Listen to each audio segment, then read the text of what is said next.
On June 15th and 16th in New York, in Manhattan, I'm going to be there within a group of extraordinary visionaries. I know my business partner, Ray Kurzweil, considered by Bill Gates one of the most brilliant people on the field of AI, will be there. Ray and I started Singularity University together, and we're there at the 2045 Congress to really help people understand where the world is going. You know, we're living during a period in time where exponential growth is enabling small teams to do extraordinary things, things that only governments and large corporations could do before. Artificial intelligence, robotics, nanomaterials, synthetic biology, digital medicine, 3D manufacturing, computers, networks. These are the powerful tools that are growing at such a rate that we cannot even fathom where these are going to take our lives, our industries, and our society. So join me, we're going to have an amazing conversation. I'm a molecular biologist by training and a physician by training, and then a serial entrepreneur over the last 20, 30 years, and I love thinking about where things are going in the future. And it struck me as I looked back, thinking about how life has evolved, that really patterns repeat themselves over and over and over again, and we're in the midst of a repeating pattern right now. The notion that as life evolved on Earth, it began as very simple single cell organisms called prokaryotes. And prokaryotes were a very, basically a bag of cytoplasm with some DNA in it. And those single cell organisms started to incorporate biological technology into them. The biological technology I'm referring to are mitochondria that help them really process energy more efficiently and create energy so they become more capable cells, Golgi apparatus, endoplasmic reticulums, cellular nuclear membranes, and so forth. And I thought about how those single cell life forms, as they incorporated technology, are very much how we are today as humans, beginning to incorporate technology in us. Whether it's the cell phone or whether it's biomedical technology in our bodies. What life did next was that life went from being prokaryotic to eukaryotic life forms, more complex single cell life forms. And those eukaryotic life forms began to become multicellular life forms, where a collection of 100 cells, 1,000 cells, 1,000,000 cells would come together and form a more complex organism, where all of these individual cells were alive, but when they worked together, they did an extraordinary thing. And you and I are a collection of 10 trillion cells that make up tissues and organs and ultimately a unique human being. And I've thought about how the technology that we're creating today at an exponential rate, literally the human-machine interface technology of ultimately being able to plug in through optogenetics or human-machine chip interfaces, and the internet, of course, are giving us the ability to communicate in a much more intimate fashion, where I think well within the next decade there's going to be the potential for me to know people's feelings and thoughts in a much more intimate fashion.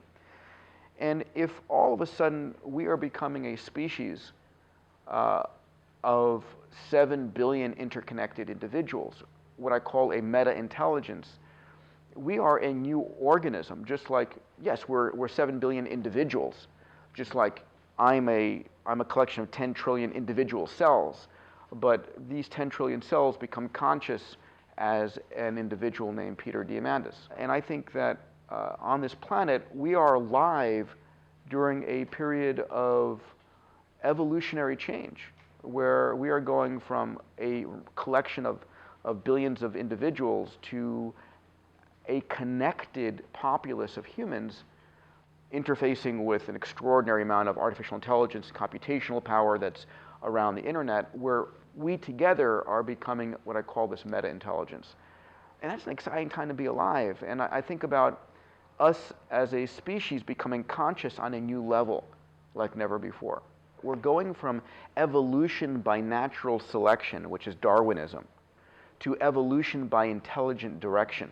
We're at a point where we're going to start to evolve our biology, and as you say, to become independent of this substrate that evolves very slowly.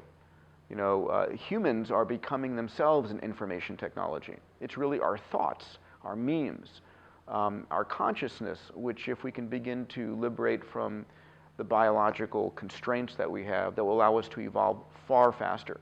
And We've seen this time and time again where things go from one substrate to a next. And there's no reason not to believe that we can't do that again. Now, the question is on what time frame? And I think one of the big challenges is that we are, by our nature, linear thinkers. We think in a linear projected fashion, and when technology is growing exponentially, it's hard for people to realize the rate of growth. But we're running out of physical frontiers. And one thing about becoming more of a virtual persona is that there are an infinite number of frontiers. In fact, I can work eventually with my AI, my artificial intelligence, and create a world that is of the dream I want to live in, and go and live in that world. And I can be the king, of my own world, and invite people to come in and be part of that. And I can invite you to come and play in my world. And we're going to have an infinite number of realities we can start to explore. Clearly, other benefits include our ability to become a spacefaring species, where the physical limitations of accelerating things to the speed of light, or of really needing to, remain alive for longer than the normal human lifespan, will change, and we become liberated for our ability to go and populate this galaxy and this universe and what may be an infinite number of universes. And ultimately, it's the ability to become far more, the term is dangerous to say, but godlike, where we have life everlasting, where we have meaning that we don't have to die a physical death. That we are who we are, our mission, our purpose, our consciousness can continue for a longer period of time. And when we become conscious as a meta-intelligence ourselves, will we look out into the universe and see thousands or millions or billions of similar conscious planet-level existences that have come into being? I mean, it's literally insane to think about these things. They're crazy, infinite number of options. But it's happening during our lifetimes, and that's what makes it so extraordinary and so exciting to be alive right now. I think we're living in a time where small teams of individuals are literally able to do what only governments and large corporations could do before. One example is the fact that space projects were only the purview of the Soviet Union, the Russian Space Agency, NASA. And now we see groups like Scaled Composites that won the Ansari X PRIZE building private spaceships. We have a $30 million competition funded by Google for the Google Lunar X Prize, where we have 24 teams around the world building robots to go and land on the moon. So it's extraordinary what's possible. What's happening is that people are now empowered more than ever before.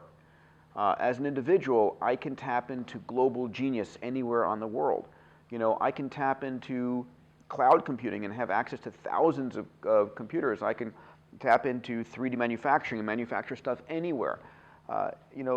People's need to have huge capital to do big things in the world is changing rapidly. So I believe that if you can hit one of two things, either a topic that a lot of people are passionate about, and so you can crowdsource, if you would, open source hardware, open source software to have the crowd work on things. You can leverage thousands, tens of thousands, millions of people to focus on something.